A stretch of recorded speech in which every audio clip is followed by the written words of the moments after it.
Welcome to the Nerdist Podcast number 890. This episode brought to you by Marvel Puzzle Quest. Just in time for the digital release of Guardians of the Galaxy Volume 2, Yondu will be floating into Marvel Puzzle Quest, so you can recruit him and you can whistle while you work your way through the galaxy through hordes of supervillains in the latest Guardians of the Galaxy event. You can join forces with Star-Lord, Drax, Groot, build your ultimate dream team of superheroes, all from the Marvel Universe. You can download Marvel Puzzle Quest today on Google Play, iTunes, Amazon App Store, and you can compete in weekly PvP tournaments. Form an alliance with your friends, take on deadly enemies and ever-changing story events, and also, help support someone that I adore, Mr. Michael Rooker. I'm Mary Poppins, y'all! I love that guy. So much fun. I'm so glad. He was so good in that movie, Katie Levine. He was. He was so good. He was great. Why can't he get nominated for that? It was a beautiful performance. But they never nominate, they look. The Academy looks like superhero movies, and they just don't think of them as Yeah, but they are getting better. That maybe they'll start to kind of realize was so that. good in that. It was such a beautifully layered performance. He's he basically was a villain but you love him, and he's not it's so fucking good. Start the campaign. I'm going to start the campaign. Marvel Puzzle Quest is available on all those platforms, or you can go to nerdist.com/MPQ. What do you got on the corkboard? So I got something kind of cool. A couple weeks ago, I went to an event that they had at the LA Public Library that was called the Wilshire Slides 1978 to 1979. And back in 1978 and 1979, this woman, Marlene Lasky, and her daughter, Annie, they really liked the architecture in LA back then. Okay. And so they went down Wilshire, all the way from downtown to Santa Monica, and just took pictures of the different buildings and all the different signage and all that stuff. And so the last couple years, Annie and her daughter now have been going through all the photos and putting them together. They made a book out of it, and then they had this lecture at the library all about these slides. So if you live in LA, if you've lived there for a while, it's actually really interesting. Well, Wilshire is such a main artery that carves through so many different neighborhoods and so many different things. You have Miracle Mile, but then you have, you start getting into Koreatown, and then you have downtown, and then you have Santa Monica. On the other side, there were so many old buildings and old stores, and it was just really interesting to see. So if you're interested, you can go to photos.lapl.org, keyword Wilshire, photographer Lasky, that's Laskey, or they're selling a book on Amazon called The Wilshire Slides 1978 to 1979. But if you're interested in architecture or the history of Los Angeles, I highly recommend it. It really is like looking at the stratified layers of the city. And the billboards were great. Fantastic. Oh my God. Yeah, it was awesome. Excellent. You can send your event to events@nerdist.com. You got another one? Shit, sorry. I have one more thing. This is actually from Alpha, from Nerdist. Yep. Short films oftentimes don't get the exposure they deserve, but Alpha, the membership service from Nerdist and Geek and Century, is here to solve that with our new series, Short Ends, hosted by Andre Gower and Ryan Lambert, the duo who grew up in the horror comedy cult film The Monster Squad.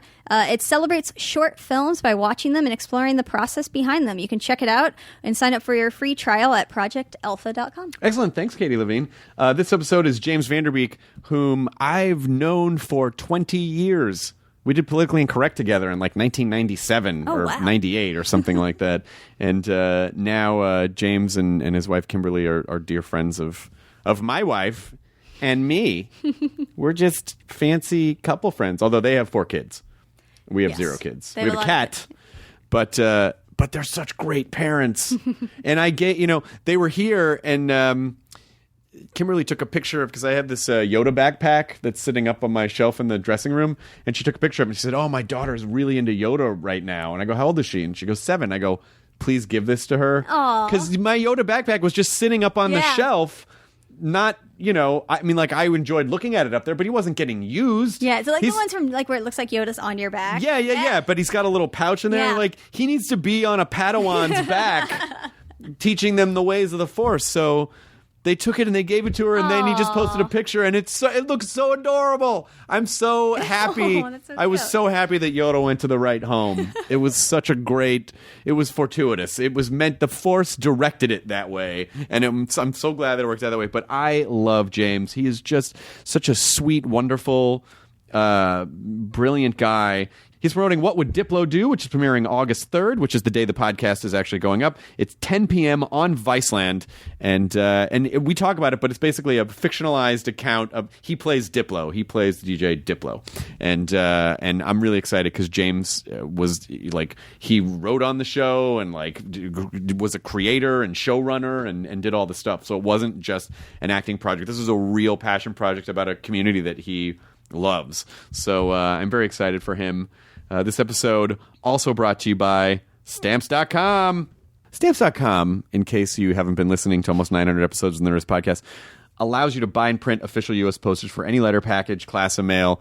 Now, you might think, well, why is that important? Well, because it will save so much time and energy in your life from and also make you look more professional.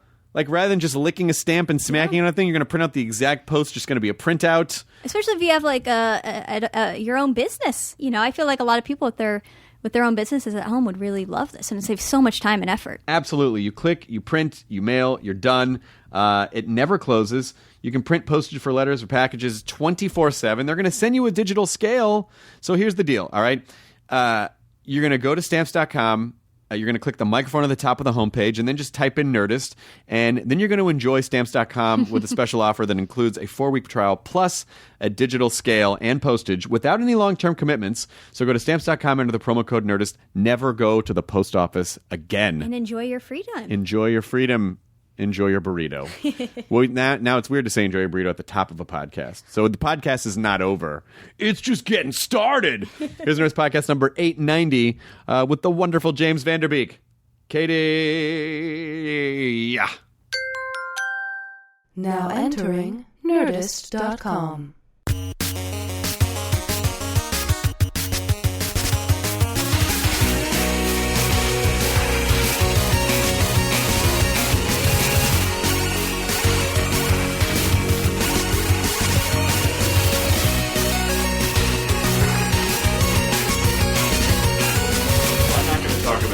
Dawson as much, but I can't not bring it up. Oh, dude. Because then people will be like, how come you didn't bring up? And I'm like, I know. You're fucking... just fan. You know what's so funny is you listen to, when people listen to stuff and they'll go, really surprised you didn't mention it. And I always write back and go, well, you'll have to somehow learn how to move on from here because it didn't happen. I think that's why Google was invented. Yeah, exactly. If you really want information about the thing you've been answering questions for the last 15 years. Yeah, exactly. Yeah, you know what's so funny is that I still when I have to do these radio tours, people are like, singled out, huh? And I'm like, wow, really? But they still just, Well, it's an interesting thing because, like, people, when you do something, people have their own relationship to it. Of course. So, like, when you make it, it no longer belongs to you. It belongs to whoever watches it, and they have their own, like, thing. So you really can't dictate any effort to try to really, like, get in and manipulate that. I always feel like is foolhardy. Yeah, and also sometimes I would feel if it's the only thing someone asks me about, I always be like, I've done like 50 other things, right? I've done like, and you sort of like, my own ego kind of always felt weird about it, and I would always be like, yeah, but like At Midnight's a show that and I was be like, oh yeah, but did you fuck Jenny McCarthy? I'm like, okay, come on. Yeah, the ego will kind of bite at you a little bit, or just like nip at your heels when it comes to that kind of stuff. But I feel like there's a moment, I don't know when, like a couple years ago, where I just kind of went like, like it is what it is. The only like when it's a fan, then it's always okay. Like right. If it's somebody on the street, like, oh hey, I always wanted to ask you. The answer to that is like yes, whatever you want to ask all the time. It's when you're doing press to promote something that is actually paying the bills, right? And like you only have a limited amount of time, and they want to ask about something that hasn't paid your bills in and like you 15 years. You get to promote the thing that you were there to. Yeah, promote. It's like I got 4 kids, man. I gotta. they apparently got to eat, so we gotta. I think maybe about 15 or 16 years ago, maybe more, I was doing a thing and Barry Williams was there, Greg Brady. Oh, wow. And I complained about a very similar thing And then he just kind of went in, his eyes just sort of glazed over, and he listed like 10 answers that he has to answer all the time. The dog ran away. Cousin Oliver was only there for a season. We never hooked up. And I was like, holy shit, your life for like the past 3 decades has been, has been that. Or like, that's really funny. I was always impressed by, I'm so sad that Adam West passed away. He was such a lovely man, but he took it so much in stride and never seemed like, when people would hit him with the Batman stuff, he just he somehow managed to make peace with it and embrace it and be like, hey, this is a really special thing. Do you think he was always like that, or do you think he must have had a process? Who knows? I feel like everybody has to have a process, and when you then you're finally cool with it. Right. I mean, maybe in the beginning, I'm sure it was especially at the time when you're making that show, and then it goes into syndication, which is still a relatively new thing at that point. And then that's all people talk about. And you're like, no, man, it's the 70s. I got other shit to do. And people are like, hey, it's Batman. I'm sure that's not fun. Right. When you want to get other work and you become typecast in that way. Yeah. But the weird thing is now, because media is so fragmented and everybody's got their own lane, everybody's got their own little like entertainment pool that their algorithm steers them towards. A lot of times when people come up to me and they're like, I'm sure you get asked this all the time. And it's usually one of like 5 different questions from like 5 different projects. Right. So they just assume that I'm always getting asked that Varsity Blues question, or that Rules of Attraction question, or I know you get tired of this, but I love Don't Trust a Bee in Apartment 20. And you're like, no, I never get tired of that, actually. But it's just interesting. People kind of know you from what they know you from. Right. And, people can assume it's one thing, but it's often, like my experience has been, it's actually a bunch of different things. Yeah, and also it sort of help you look back and go, wow, I've actually done a lot of stuff. Yeah. I had a moment on this latest project where I realized I could say that I've been doing this for a quarter century. Yeah, I know. Like, that's a bummer. Dude, a bummer. I'm old. I know. There was I know exactly what someone just did a story with me, and it was about being in comedy for 25 years. I'm like, God, my career could get really great insurance rates now because it finally hit 25. Like that really. If only there was such a thing as tenure, man. Exactly. Now you can't be fired from golden. Stuff. Yeah. No, you're in it. No, you're in it. But I also loved. I love that you also try weird, fun stuff, because I think the Power Rangers thing was awesome. Oh, thank you. That Power Rangers thing was so, and we rallied so hard when they pulled it down, when Saban pulled it down. Like, don't they fucking know this is going to make people more interested in the thing? God bless you for that. I love that. Yeah, that was a crazy fun thing. I had dinner with Adi Shankar, who's a friend of mine, and I was like, so what are you up to? He's like, dude, I'm doing a totally dark, hard R take on the Mighty Morphin Power Rangers. I was like, that's the stupidest thing I've ever heard. I'm totally in. Is there a script? He's like, would you be a part of it? I'm like, yeah, send me the script. So he sent me the script, and I looked at it. I was like, do you want notes? He's like, yeah, what do you think? Do you want to meet with Joseph? I said, yeah. So I sat down with Joseph Kahn, who's a genius and a visual like virtuoso. And Joseph was like, yeah, do you have thoughts? You can just rewrite your dialogue. Let me just send you the file. So it's like, open source generation. Like, let me just send you the FDX file. And so he did, and I sat down, and originally there was like some narration, and there was all the vignettes were there, like all the little Easter eggs were there. Those were not me, but I was like, what if I just had the interrogation drive the narrative, and I rearranged some of the vignettes, and I did this rewrite, and I thought this would be fun because this would be like a practice for like a studio polish, right? And I just had a lot of fun with it, and I sent it to Joseph, and then a week later I got an email.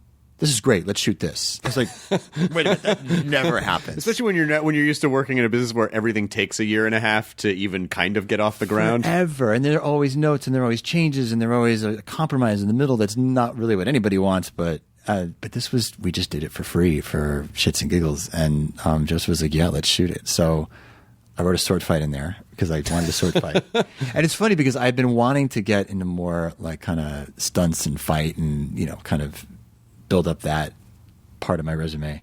And so I wanted to go to this 8711 place that I'd heard about. Oh, yeah. That's the really crazy intense. You have to be invited to. Yeah. It's like a dojo, and it's like. Where Keanu Reeves like trained, right? Yeah. It's Keanu's stunt double from The Matrix and his partner. And they started this in this like hangar near like LAX somewhere.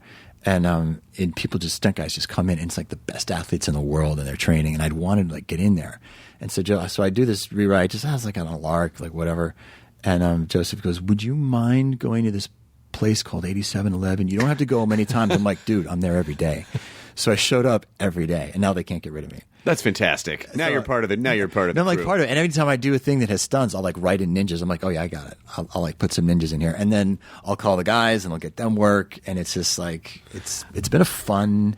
It's a fun way to keep in shape, and I love it. I think it was kind of a compliment. I'm actually surprised that they were able to take it down, because I'm sure they were able to block it using the IP argument. But then there's also the other argument of like satire and freedom of expression, and being able to add sort of your own commentary to stuff. But I think there's a weird compliment in there somewhere where they were probably like, shit, I don't know if we're going to make anything this cool. You know what I mean? Where they didn't want it to, it's like it would be difficult for them to release their movie and people go, yeah, but the fucking YouTube thing was a million times cooler than anything, that could ever get done. Yeah, I mean, it wasn't like the intention. Like, I don't want to shit on anybody's IP or devalue it. But, yeah, I mean, the fact that they felt that threatened was kind of odd. But I don't know. I tried to understand it through the prism of like Saban's point of view.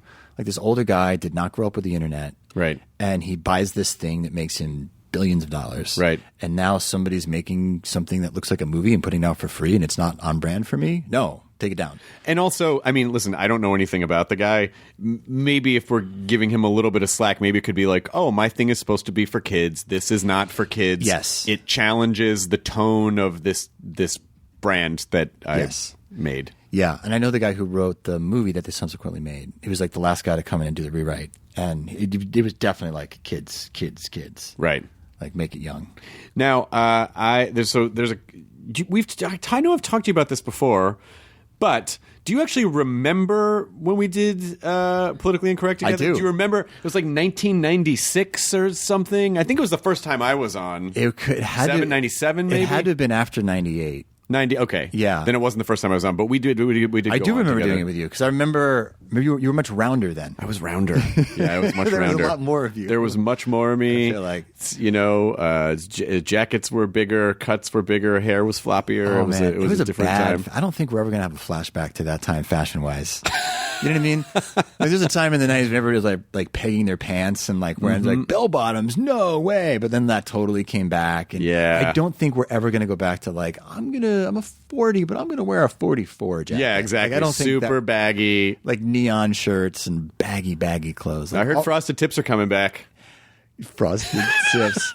You know what's hilarious about Frosted Tips? I know so many writers who, when they got their first like big gig, got Frosted Tips. I know like 4 or 5 television writers who the first time they became a showrunner, the first time they sold a movie, all of a sudden they had Frosted Tips. It was like the thing to do. Yes, it is the male equivalent of French tip nails. Where it's like, this is what classy people do. Like it's what classy people do. P.S. It's not. So don't run out and get Frosted Tips. Please don't get Frosted Just Tips. Don't do it. Did you ever frost the... No, that 90s hair was all me, except after I did Varsity Blues, because I dyed it black for that, and then I had to dye it blonde again for Dawson's Creek, and then it was like a 10-hour process that left my skull bleeding and like my hair like straw, and it was really bad.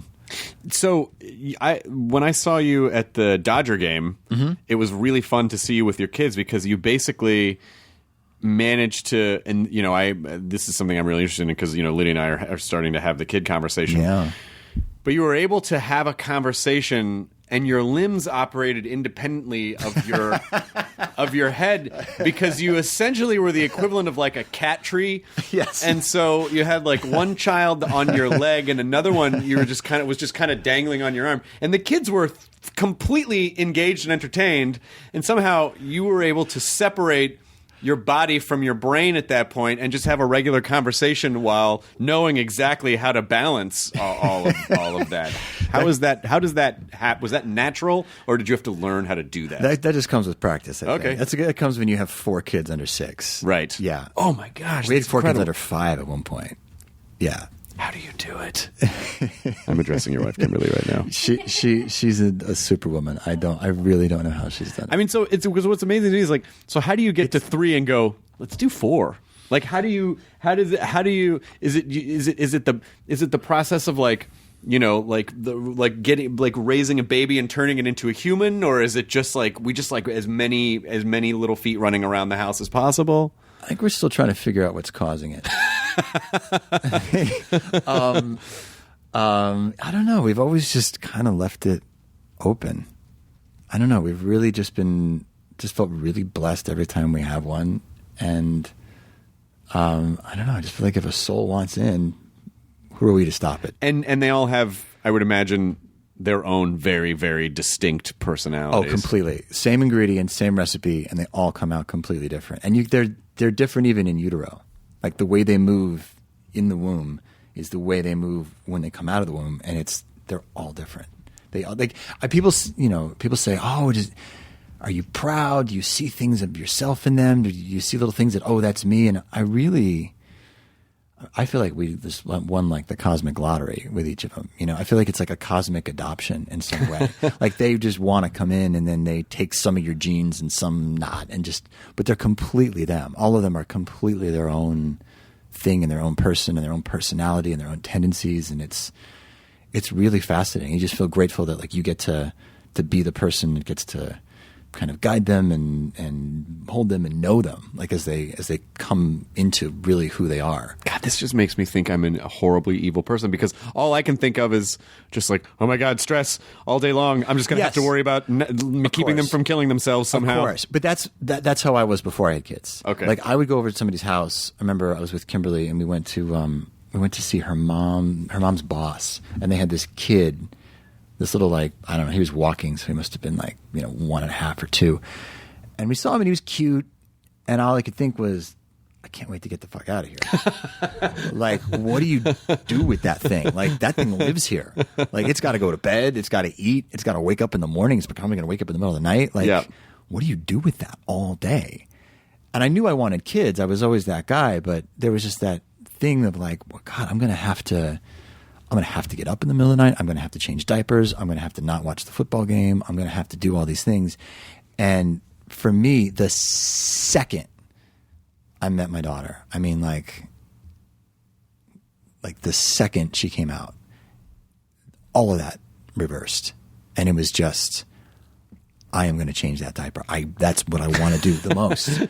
Nothing, football game is no longer important at all. That's everything she needs. That's my priority. Like I always describe it as like, before I had kids, I was in a sea and there are all these priorities like in the waves, like bobbing up at any given time, something was more important. And the second I had kids, it was like a triangle. And at the top of that were like my wife and my kid. Right. And everything was just existed to support that. And it wasn't like I did become, I guess, probably a better version of myself than who I was before, but it wasn't because I was good. It was just that was like the internal reaction. So that's what I say to people before they have kids and they're thinking about, God, I'm going to have to do all that. It's like, yeah, totally natural.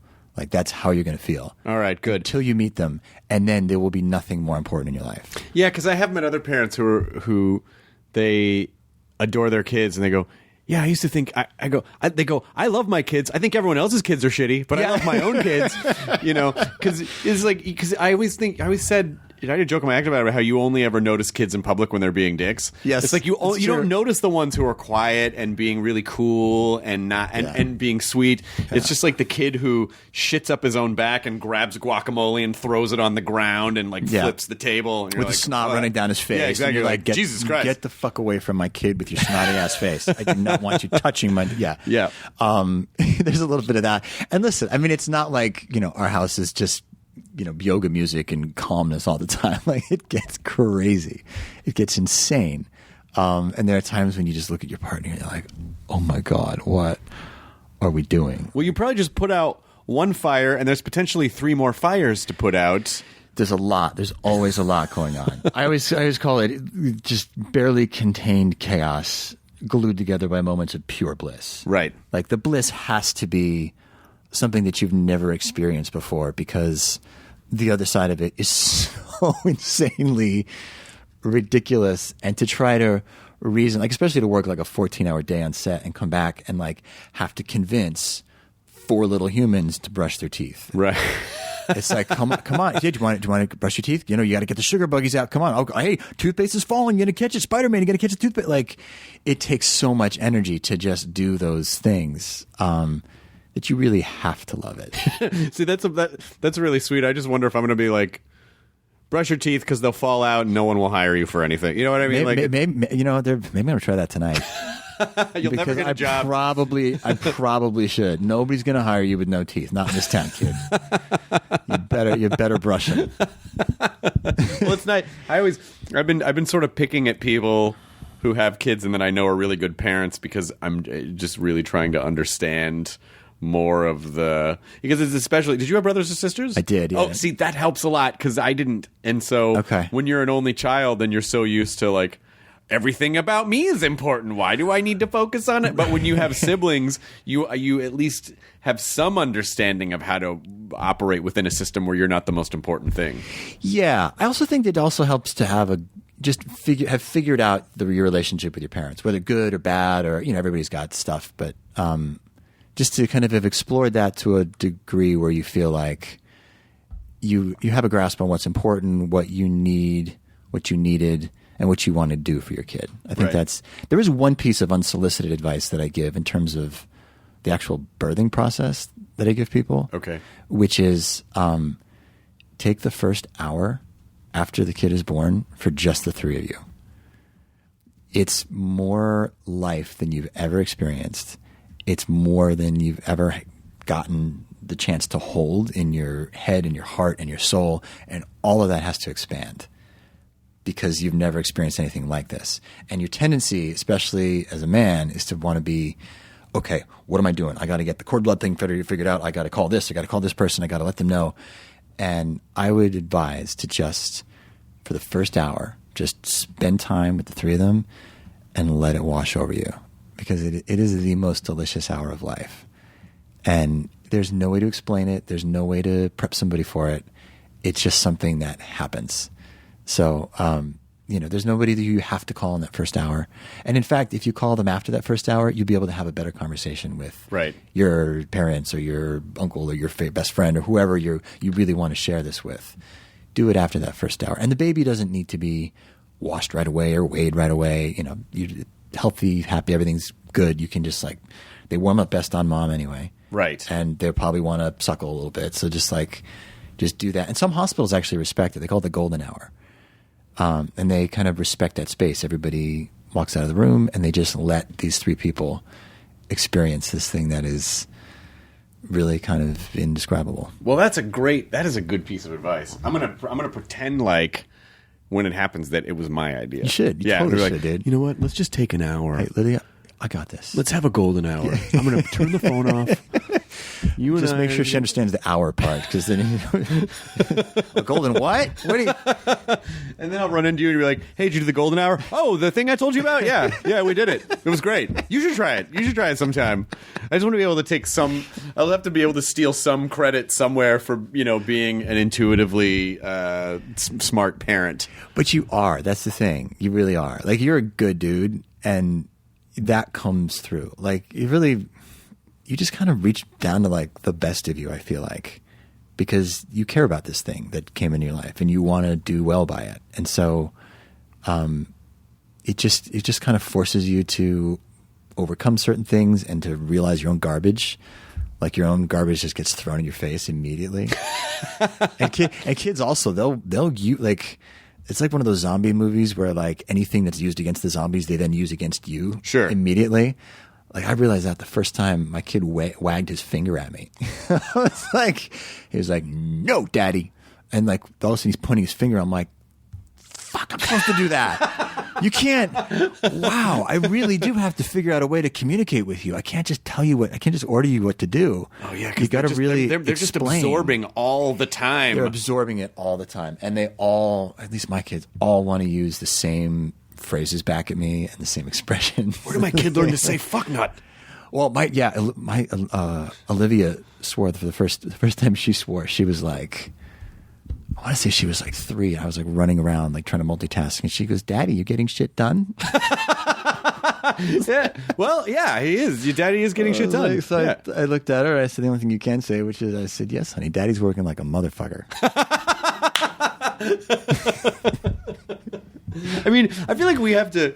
I mean, it's good to teach kids about rules of decorum, but I think the language thing is like, it's 2017. You know, it's like the kids are gonna get it. They're gonna get it on the internet. They're gonna get it from other kids at school. Yeah. And, you know, and then I feel like the more mystical you make it, the more they're going to want to do it. So it's like, I would have argued against you had my wife, who is the face of an angel, also not have the mouth of a truck driver. She floats when she walks across a room. She is beautiful and elegant in every way except one, which is she curses all the time. Good for you, Kimberly. Good for you. And not just in a petite way. And like, if she drops something, goes, shit, fuck, motherfucker. And I'm like, with all of our kids in the room. And I will say, our kids don't swear. They don't curse. It's so weird. They really don't. That time that Olivia said that was basically like the only time she's ever used that word. Incredible. Yeah, Lydia has some good swear strings too. Yeah, she has some really good swear strings. Yeah. And you don't really expect it. When I first met her and I was like, whoa, this is awesome. You know, because I was terrified I was going to be the one who was like, I'm so sorry for the way that I am and speak.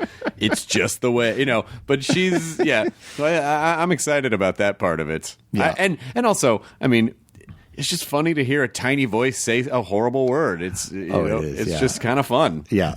Yeah, for sure. Motherfucker. Come on. Yeah. So when my kid says Jesus all the time now. I'm like, Joshua, you can't say Jesus. Why not? Oh boy, like where do you go? High level concept. How do you explain Jesus to a kid? How do you explain? Not only how do you explain that to a kid, how do you explain the nuance of when it's acceptable and not acceptable for most people to hear it, and how to judge, you know, the myriad of reactions that you might get. But I think those are the kind of things where you're like, well, use it and see what happens, and then that's how you learn. You know what I mean? Yeah. Like, I guess that. How else do you learn other than? I guess. I mean, he must have heard it from somebody else, because it's not something that I say on a regular basis. But yeah, you're like, where do you go? Okay, there was a really nice man who was killed, but it's because you're a sinner. Yeah, exactly. How do you? And so you should use it this way, but not this way. But and not, sometimes it's a swear, but sometimes it's a guy. It's a holy guy, and he's dead. Been dead a long time. Yeah. I have a very distinct memory of being dropped off from my carpool in probably no more than fourth grade. And I was getting out of the car. My mom was standing at the door. So I was in between the car full of someone's mom and a bunch of kids. And I dropped my backpack. And I think what came out of my mouth was, you jerk off. And I think in my head, I just thought that meant jerk. Yeah. And I saw my mom's expression and immediately understood, like, oh, I think I just stepped on an ornament. Yeah. Christmas ornament. And then the mother, and she was just looking at the mother in the car and she was like, where did you learn? And I don't remember where I learned it. I was like, oh, it just means like a jerk, you know? Yeah. And, I mean, later I would discover what a really amazing thing it actually means. But at the time, it's a very sacred thing. I didn't really understand. And I don't remember where I heard it. I think when your brain is forming, it just absorbs the environment, and then things just come out, and that's how you learn how to engage with the world. I had the same experience with douchebag. I just thought douchebag. What a great word. Hey, douchebag. I was very young and was like, I could see my parents both freeze and like tense up. Like, you shouldn't say that word. I'm like, why not? What is it? It's just a douchebag. Right. And my dad just kind of walking out of the room, and my mother like explaining. Like trying to explain the process of feminine hygiene. It's very difficult but it's a colloquialism for something else, and even then it's very difficult to the fact that we get so hung up on language when language is just really a tool, and it's like, are we not evolved enough that these types of words shouldn't really mean it? Like, is it more just because people like to have, you know, degrees of rules on things of like, you can't do this if you want to fit in polite society? Like, it just feels so Victorian, you know, polite society. And it's getting worse too with the political correctness. You know what I was realizing the other day is that like artists now, comedians, are being held to some crazy, weird Puritan standard of like political correctness, but world leaders are not. Right. Like, oh, he's a president. He's got a job to do. It's all right if he, grabs a little pussy here and there. Right. But like, somebody makes a joke about it and all of a sudden they're excoriated by like any kind of political. It's just such a weird. But a lot of that is ego, time. though. People love to be offended by things because it is empowering to be offended by things. Self-righteousness, and it also is gets you attention. Yeah. If someone goes, "I am so offended," everyone goes, "Oh my God, what happened? Are you okay?" Yep. It really. I would say, unfortunately, not all, but some of the "I'm so offended" comes from is I think is much more about ego than a lot of people would be willing to admit, because 100%. it does get you attention. Now, and it's also like energetic junk food. It makes you feel, gives you a rush, it gives you a quick bolt of energy. And it just then, gets gray. Like afterwards, it gets gray because there are certain things that do become just flat out hate speech. Where you're like, okay, well that's not okay. Of course, but if it's meant to wound, if it's meant to be offensive, if it's like used in to beat somebody over the head or try to make them feel bad about themselves. Yeah, but it's sure. so strange that we get so hung up on the actual word and just the word, like just words, it's themselves, and not like, well, what is the context? What is the nuance? What was the person trying to accomplish? Was it this? Was it that? I mean, like, that's a whole process. It takes a lot of thought to put something under a microscope each time. So I think it's easier just to go, oh, well, fuck that. Everyone I think really wants, because I think there's just so much information to process at all times. They just want like a yes or no button for everything. Mm-hmm. Yes, this is okay. No, that is not okay. And anything that requires any type of depth or understanding or anything is just too much energy. It's more than 140 characters, bro. It's more than 140 characters. Yeah. More than 140 characters. Yeah.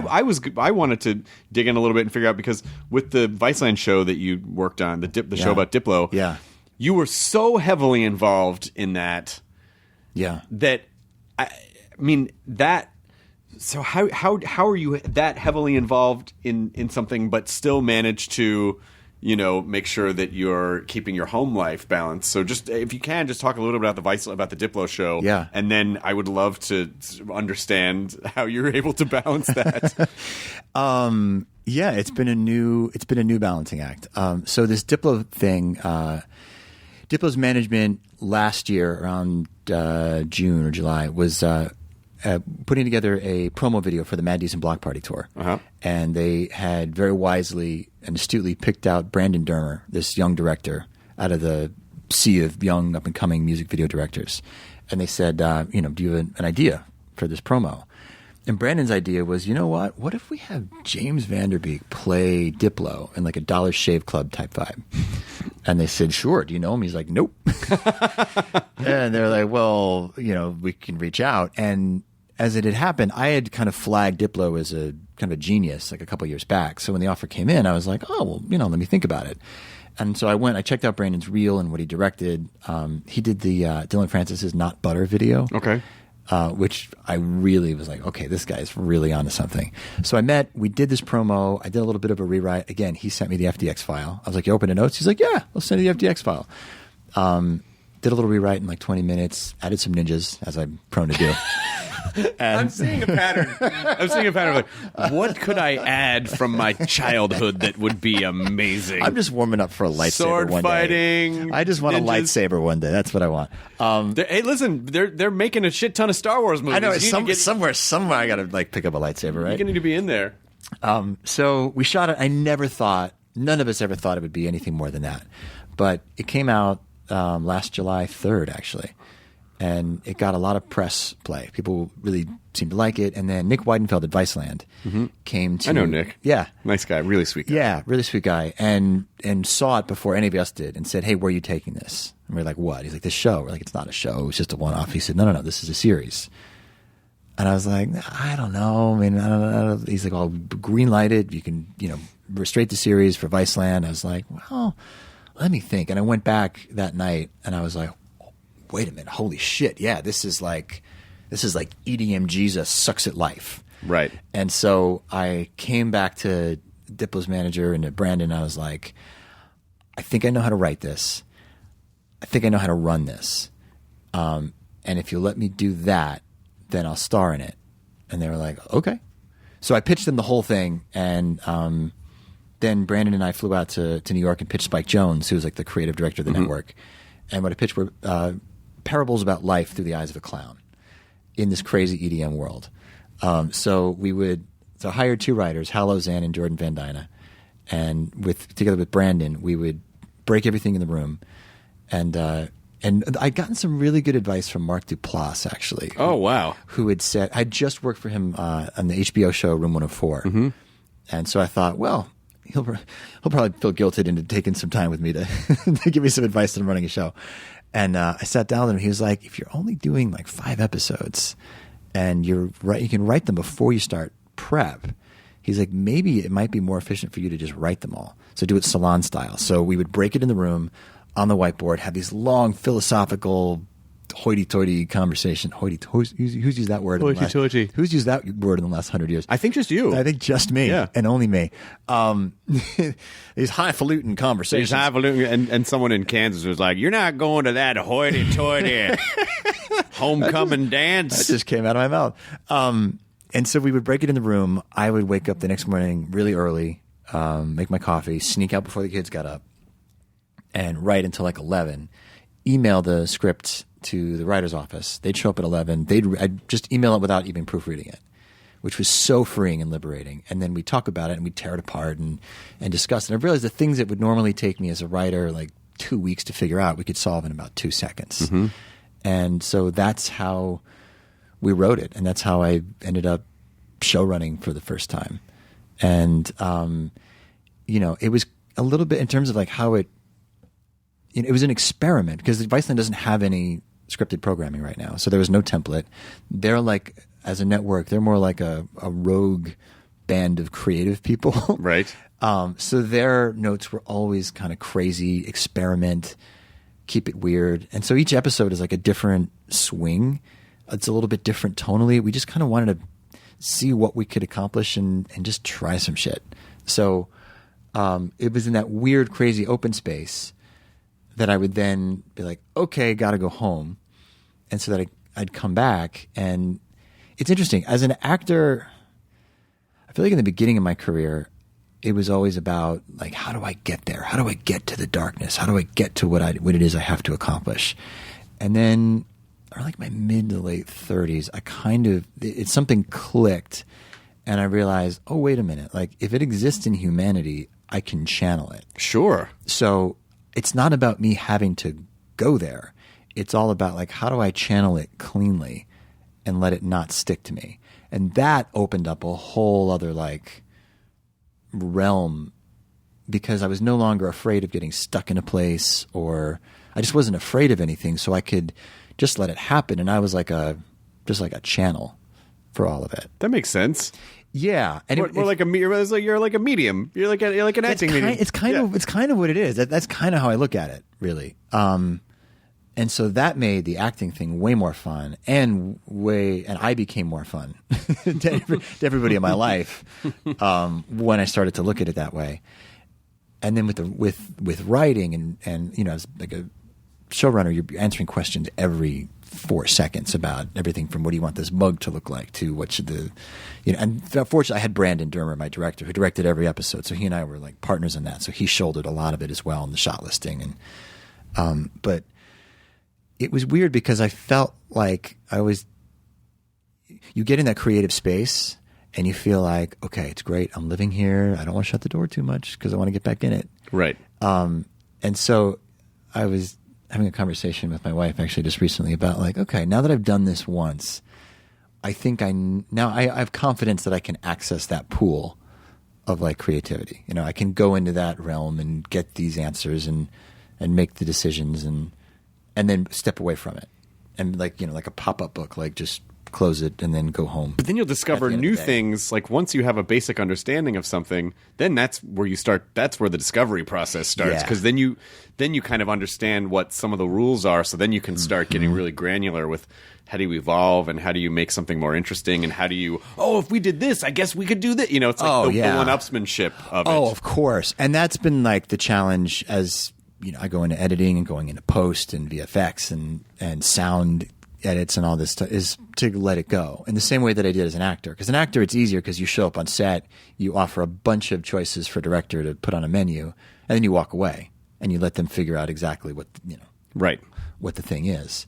And I learned a long time ago as an actor to just really let it go.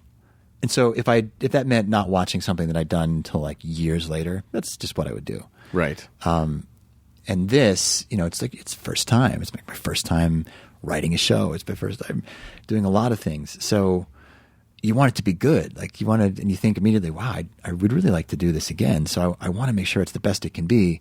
But at the same time, it's also the first time I've done it. So, it's okay if it's a little uneven. It's that's okay good. If it's a little, somebody said to me, perfect is the enemy of good. Well, that's so funny you say that because I thought of something in the car the other day, and I want to put it on something and keep it next to my computer, or put it on a T-shirt. But the idea of it is there's no artistry in perfection. Yeah, and it came from the idea that when Lydia and I we went to Hearst Castle a few weeks ago, and we're just kind of looking at just absorbing it, and we like to go every once in a while, looking at textures and stuff. We went to this one place that Lydia had never seen before. And the floor tiles were all perfect squares. Mm-hmm. And the director of the castle is this really wonderful woman named Mary, and she was explaining that the story was that when her great-great-grandfather saw it, he made some sort of a comment about how, oh, well, those look perfect. And the idea was that he wasn't saying it as a compliment. Wow. And so I was like, oh my God, yes, of course. When something is too perfect, there's no humanity to it. There's no artistry to it. It's too machine-like and sterile. And so the wrinkles and the fuck-ups and that's where all the art lives, because those are all that's like a shared experience. That's flaws are strengths. Flaws are unique. Yes, unique and special. Yeah. Nothing is special when everything's the same, Yes, and when you go for it, it works because it's worked before. There's safety in that, but it's not nearly as interesting. So I'm at the point right now where I'd almost rather swing and miss a little bit, on the off chance that I connect on one of these things, and it's exciting. Yeah, and maybe it could lead you in a whole other direction that you hadn't even ever thought of before. Yes, that's the exciting thing. That's what I realized. Like my job as showrunner, and allow me to wax poetic after having done it once, I feel like was maybe around 60% making decisions, getting everybody on the same page, motivating everyone. Hey, let's get excited about this idea, and then 40% on really careful watch for a better idea, right, to pop up, and facilitating an environment and a set where a better idea can come to the surface and get captured. Right. So even in the way we shot it, we cross-shot everything. We had to move super quick because we had no time. We shot everything on 6K so we could an over could become a single. A two-shot could become a single in post. And that was so much fun to cast based on who we cast these forces of nature. Like we got Bobby Lee. Oh yeah, to play of course. a role. We have Jamar Neighbors in it. H. Michael Kroner. It was so funny and saves me on so many little gaps in writing. And they just come in and Dora Madison and I know I'm forgetting somebody. Oh, Dylan Francis is also in it. Dylan is amazing. I saw what Dylan was doing on Snapchat. And Dylan actually knows Diplo and knows Wes and is part of that world, but he plays a character. He plays this hanger-on with the lowest IQ of any functioning human being. And to watch them, sometimes a joke is structured because, and in a way that it needs to be said word for word, and sometimes, plot needs to be conveyed, and sometimes it's important that people stick to the script, but a lot of times it's not. And so many times I watch them embody something and make it their own, and sometimes come up with something completely different that was so much better. And that was, I would say, almost more rewarding than having written something, because when somebody else does something and it's unique and it's awesome, you're like, yes, that's great. Right. And you can have total confidence in it. When it comes through you, there's always that second guessing of it was my idea. Is it really the best one? Right. So, and it's also, you also have to be careful that all the characters don't have your voice. Oh yeah, and for so sure. That's where all that comes in. I'm curious to know, when you met with Spike Jonze, did he enter the room through a tiny door riding a penny farthing bike with a talking monkey on his shoulder? Because that's how I like to envision him. I will say he's got a little tiny chihuahua that he pets that sits on his lap. I fucking knew it! While you're talking to him. It talks. The dog talks, right? Not when I'm around. Not when but you're I around. know as soon as I left the room, the dog was the one making... Good meeting, Spike. Calling the shots. Yeah, Yes. exactly. Let's do this. No, I love Spike. Very hoity-toity, I'm wasn't such he? a huge fan. Well, he was quite hoity-toity. Hoity-toity. But he might do a good job. He may be fine. Yeah, man, I've loved his work for so long. Well, yeah, I mean, just the guy is he's a visionary. Like you just the second you see his stuff, you go, oh yeah, that's not of this earth. That is a whole other realm. You couldn't teach that to someone. You couldn't force that. It's just his brain is slightly askew from the rest of humanity, and that's what comes out. And he gives such great notes. Like at one point we just kind of pitched all the episodes to him, and he would say, "What if he said this?" And you're like, "Ooh, that's fucking amazing. That's great." Yeah, it's really fun. Now, did he come to set, or was he involved that much? No, he was the one who kind of greenlit it.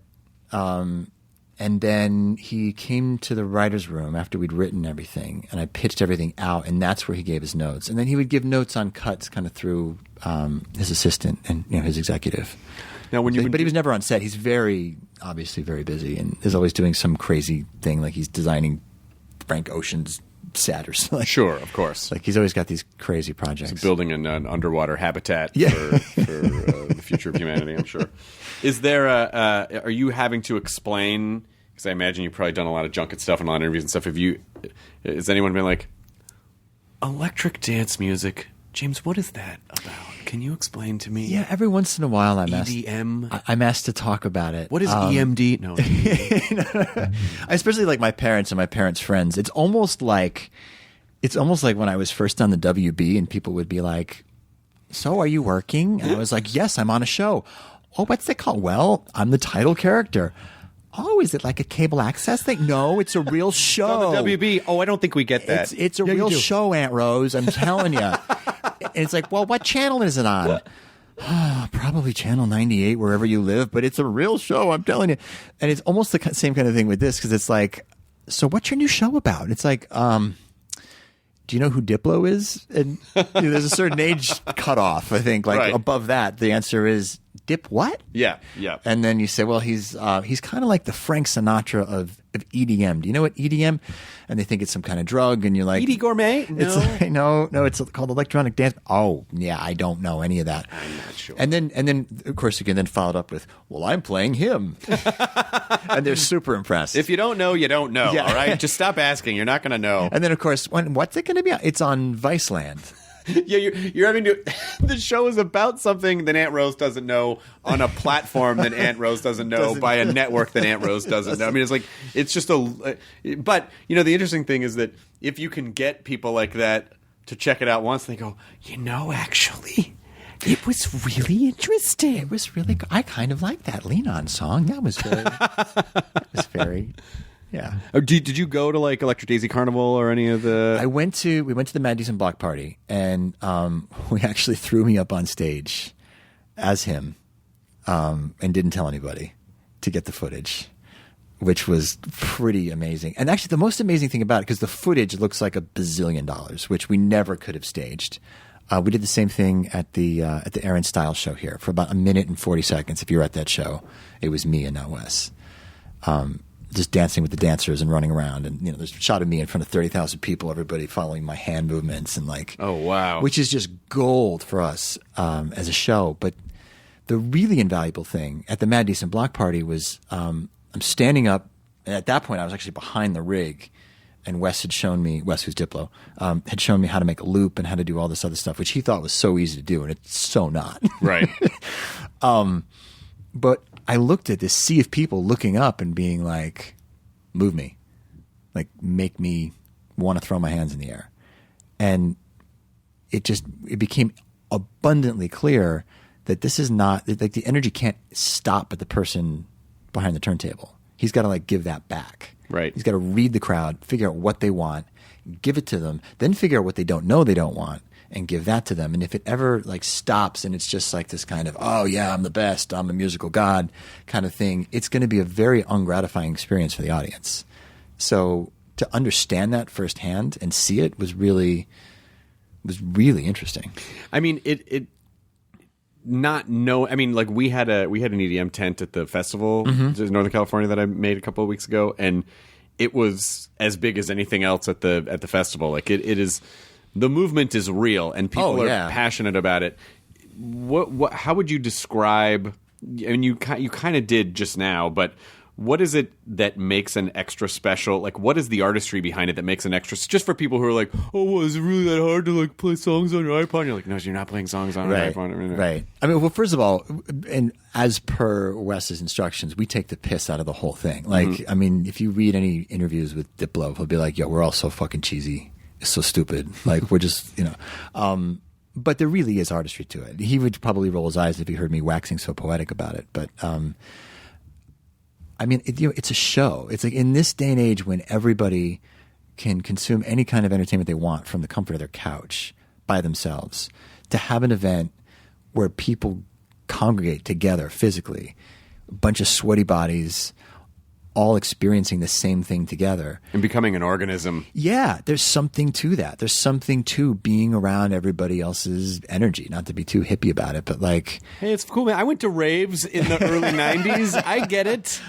I remember DJ Dan. I went to fucking raves and watched him spin on turntables and watched someone with an ecstasy hat walking around wearing a fucking Dr. Seuss hat and a clock on their neck. That's what it is. But there's a real openness to it. Like, there's a real openness to the people that are there. There's a kind of community spirit that comes out of it. But just to watch people who are there, they're sweaty, they're tired, and then just by the music that's coming out of the speakers, they're jumping with energy they don't even have. They're going into reserves that they,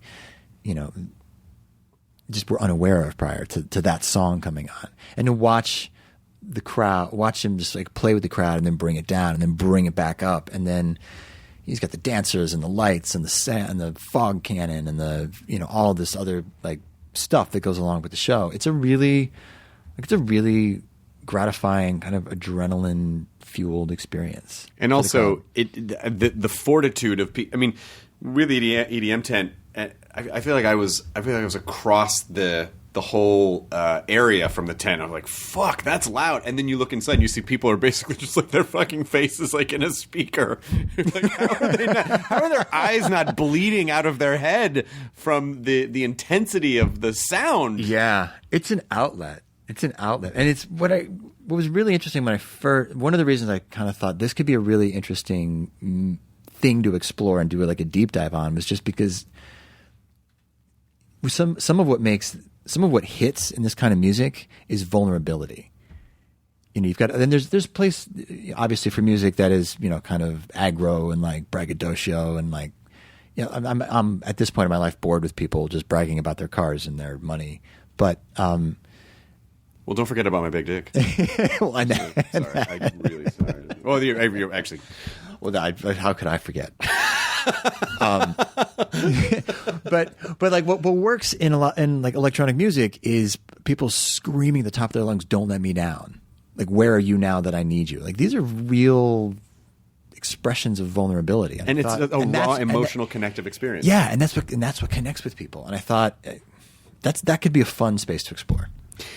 And that raw expression is really fascinating, of just throwing all of your emotions, like just being completely open and throwing all your emotions out there and not communicating with words, not communicating, but you're essentially communicating with sound and dance and movement. Yeah. And I think Lydia maybe told me that, was it at Coachella this year? One of the big festivals had like a silent EDM where everyone had headphones on. Interesting. So that they were all hearing the same thing, but so if you were to watch it, it would look insane. But it created an environment where the sound wasn't bleeding into the other acts, but it still allowed everyone to have that shared experience in one place. It's interesting. Was it cool? Was it fun? I don't know. She didn't go. Yeah, I don't know. But she just said, because because one of the things when you're sort of planning a festival is like, how do you make sure stuff doesn't bleed into everything else? Yeah. And that was one of the things that she said. I was like, I feel like that would have there'd be a tremendous amount of expense being like, here's your headphones. Now here's your headphones. Now make sure you return them. Don't damage these. I know where you are. I see you. You know. Yeah, exactly. But it's a crazy phenomenon. There's a line in the show. I think it's in the first episode actually. Where Diplo was talking to Calvin Harris, and played by Calvin Harris. No, we were no DJs play themselves. No musicians play themselves. They're all played by actors. And are they all cool with that? We'll find out. We'll find out eventually. So he's talking to fake Calvin Harris. He's talking to fake Calvin Harris. And at one point, Diplo says something. There was actually a line that Spike Jonze had suggested, which was Diplo turns and is like, "Are we just posers pressing buttons?" And Calvin's response is, "No, we're shamanic healers, offering glimpses of enlightenment through music." And we play it off as like and the joke is that Diplo's like, "Are you fucking with me? Or are you like, are we? No, you're fucking with me, right? Are you like?" And so it lives in that weird kind of awkward gray area, which is where a lot of the show at its best, I feel like, kind of lives. But I feel like there is equally some truth to that in some weird way. Like they really are communicating something that, like you said, can't be communicated with words. It's really only through music, and that's subjective. That's ephemeral. That's and the truth of the matter is, like, especially if you're even talking about comedy, there is an approach where you go, well, it's very cathartic for people because you're coming together, and it's a defense mechanism, and it creates community and allows people to express things that they may be afraid to express in polite society, and allows them to deal with things, But it's just so I feel like there's the basic understanding that that's a mechanism at play, but when you say it out loud, it just sounds really silly. It sounds so stupid. Yeah, exactly. We're healers. Our jokes heal people, and that may actually be the case. And for some people, and as a comedy fan, I know that's been the case for me. Yeah. But it just sounds really funny when you say it. When you come right out with it. That's why it was fun to like just layer ridiculousness and stupidity on top of all of these hoity-toity conversations that we had in the writers' room. Was just to take the piss out of it, while also really kind of trying to find the truth as much as we could. It's just I love seeing a passionate subculture about something, and so like when you drive around Los Angeles and you see like appearing at this club in Las Vegas, like who the fuck is that guy? And then you find out like that's one of the most famous DJs in the world, who is probably making $50 million a year going. I mean, it's like it. So to see people really like that absorbed and passionate in something, it is contagious because it's fun to watch people get excited about things. Yeah. That was one of the things that I realized, like, in my early teen idoldom, which is why it was such a mindfuck for me, was like, I just realized that people really wanted to be passionate about something, and that their people screaming and going crazy and, I love you, had very little to do with actually me. It was just they wanted to feel passionate about something. And so we were like their excuse. Now, that was a very cynical take to have at 20 years old, but also, but when you're about that, but when you're young and you start discovering your own things that speak your own language and speak to you in a way, and when that show came out, I remember hearing people my age go, "Oh my God," and then the one character's like hooking up with the teacher, and it's great. It's like when Fast Times came out, and you go, "Oh shit, this is a dialogue that people of a certain age are not privy to, because it is a certain stratum of communication that is very organic to how it's this particular generation communicates and wants to be, and it's aspirational in that way." And it's kind of funny. It's like because Lydia was watching Riverdale, and I go, "Yeah, it's they're just." And you don't have to comment on this. I'm like, yeah, they're just doing Dawson's Creek. But the formula being like young kids with grown up themes. It's like young kids playing grown up, right? And I'm sure we didn't invent it either. Yeah. No, but that idea is that it allows people of a certain generation to absorb their to express their, as they start to get into adulthood, I guess, you know? Yeah, because like you're going through... And it doesn't talk down. It's not patronizing. I guess that's what it is. Yeah. It's not... And your show in particular was not patronizing in that way. It just like... It was their story. This is the shit they were going through. And, you know, like people of that age were like, fuck, that's so cool that they're going through all these adult problems and shit. Yeah, they were talking like adults with 30 years of therapy. You know, and I feel like maybe there was some catharsis for teenagers watching it because it was like, okay, yeah, I was trying to put my finger on it, but now hearing the thing that 40-something-year-old writer wrote crystallizes it in a way that like I wasn't maybe able to express. Yeah, there was something on Riverdale where I was like, when I said this thing that I was like 40-year-old writer, but I think it's Betty or something is like, that's so Betty Draper season 2. I'm like, the fucking 40-year-old wrote that. There's not one 16-year-old has ever said that's so Betty Draper season 2. Not even when Mad Men was on. That's all right though. That's why I love writers and I love collaborating with writers because like that's something so specific to that one writer. Yes, and it really meant something. And it's like, you know what? I'm going to throw it in there. It's specific. Let it go. I want to throw it in there. Yeah. Well, as we're sort of wrapping this down, can you believe this is an hour already? Has it really been? It's been an hour already. My God. I know. And it always makes me realize, first of all, Lydia adores both of you so much. She's so and sweet. she's going to be really bummed when I tell her that you were here, or that Kimberly was here, and that Lydia couldn't come. Well, she never comes to the podcast. I don't know why she would come. Hey, come with me to the podcast. Hey, come watch me do what I do. I'll listen to it. No, come on, be a part of my world. That's all right. I've got some gardening to do. Yeah, do it here. How? I don't know. How's that work? But she adores you both, and I every time I run into you, especially at the baseball game, I always think like, fuck, we got to hang out more. Yeah, so, it's always fun. Especially because when you get super grown up, what happens is that months go by and you're like, wasn't that last week? No, that was like 7 months ago. It's true. Like social media allows you to kind of have the illusion of keeping up with people a little bit. Right. But I do find it actually, you can kind of just drop back in when you do see somebody.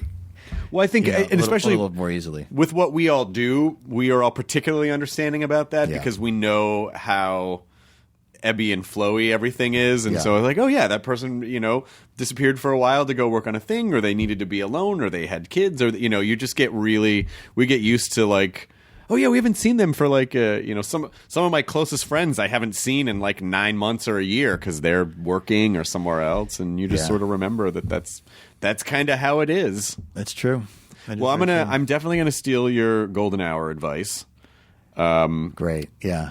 I feel like we should throw something on the social calendar really soon, just because you really kind of do. And obviously, things can change at last minute. But what I realize is if you don't plan things, even leisure things, they don't happen. They do not happen. Yeah, that's true. We'll get that going.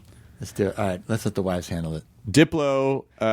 What would Diplo do? What would Diplo do is August 3rd. It's a very humble title. Yeah. WWDD. WWDD. August 3rd on Viceland. And now Viceland, if you go to Viceland.com, there is a channel finder, and it will tell you how to find the channel. It's on. If you have A&E, you get Viceland. It'd be really interesting to see also people who know these characters in real life, see them portrayed by completely different people, and famous people. So it's sort of I feel like it'd be fun if if you're into the subculture, you would probably be into it, and if you're not into the subculture, you would probably just like watching it because. Yeah, I think so. I think you definitely don't have to be an EDM nut to appreciate the humor and the silliness. I think, but if you do, there are a bunch of Easter eggs in there for you. Excellent. Yeah. Thank you so much for being here. Absolutely, bud. Enjoy your burrito, everyone. Enjoy your burrito. Nice. Now leaving Nerdist.com. Enjoy your burrito.